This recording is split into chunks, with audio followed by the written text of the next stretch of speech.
చేయాలి. మన శిక్షణ ఎవరు అనుభవిస్తున్నారు ఇప్పుడు? యేసుక్రీస్తు ప్రభువారు. అందుకే ఆయన దేవుడు ఏం చేశాడు? ఆయన్ని విడిచిపెట్టేశారు. అందుకే యేసుక్రీస్తు ప్రభువారు అంటున్నారు, నా దేవా నా దేవా నన్ను ఎందుకు చేయి విడిచితివి. మొదటి వచనంలో ఏంటి? దేన్ని సంపూర్ణం చేశారు?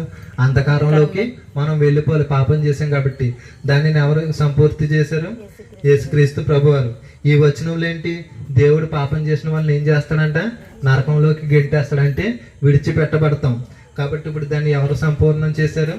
యేసుక్రీస్తు ప్రభువారు. 47వ వచనం చదువుదామండి. అక్కడ నిలిచి ఉన్న వారిలో కొందరు ఆ మాట విని ఇతడు ఏలియాని పిలుచుచున్నాడు అనిరి. వెంటనే వారిలో ఒకడు పరిగెత్తుకొని పోయి స్పంజి తీసుకుని చిరకాలో ముంచి రెల్లును తగిలించి ఆయనకు త్రాగనిచ్చిన. దేవుడు అంటున్నాడు కదా, నా దేవా నా దేవా నన్ను ఎందుకు చేయి విడిచితివి అంటే ఇక్కడ ఉన్న జనం ఏమంటున్నారంట? ఏలియా అని పిలుస్తున్నాడేమో, ఏలియా వచ్చి ఇన్ను కాపాడతారేమని అపహాస్యం అనేది చేస్తా ఉన్నారు. అప్పుడు సైనికుల్లో అక్కడ ఏం చేశాడంట? వెళ్ళి స్పంజ్ అంటే స్పాంజ్ ఒకటి తీసుకుని దాన్ని ఎందులో ముంచాడు?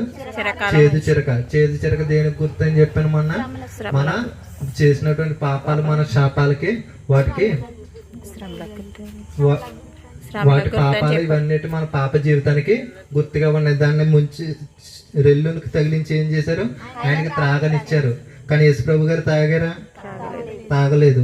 మత్తయి సువార్త 27:34 ఏమని ఉంటదంటే, చేదు కలిపిన ద్రాక్ష రసమును ఆయనకు త్రాగనిచ్చిరి గాని దానిని రుచి చూచి త్రాగనొల్లకపోయాను. మొన్న చెప్పాను కదా, ఎందుకు తాగలేదు? పాపం చేస్తే జీతం ఏంటి? మరణం. ఇప్పుడు మనం నరకంలోకి వెళ్ళినప్పుడు ఏంటి? మనకి శిక్ష అనుభవిస్తుంది. శిక్ష ఎలా అనుభవిస్తాం?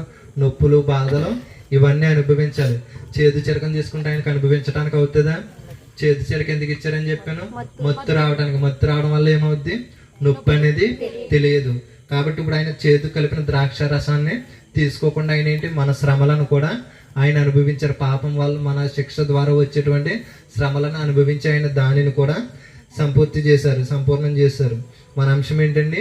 సంపూర్ణం. ముందు దేన్ని సంపూర్ణం చేశారు? ఆయన అంధకారంలోకి నెట్టివేయబడిన మనల్ని ఆయన మన శిక్షణ భరిస్తూ దాన్ని సంపూర్ణం చేశారు. రెండవ తర్వాత విడిచిపెట్టబడటం. దేవుడు మనల్ని ఏం చేస్తాడు? పాపం చేసిన వాళ్ళని విడిచిపెడతాడు. దానిని కూడా ఆయన తీసుకొని సంపూర్ణం చేశారు. ఇక్కడేంటి?